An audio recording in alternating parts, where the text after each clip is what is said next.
How to add black screen in Clipchamp. Need to pause for dramatic effect, add text or transition between scenes.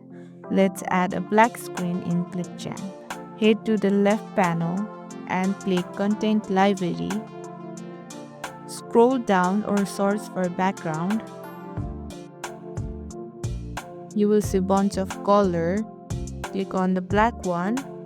Yup, it's literally just a black screen, perfect for text slide, title cards, or a break in the action. Drag the black screen onto your timeline.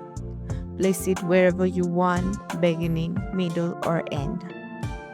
Want it longer or shorter, just drag the edge to adjust the duration.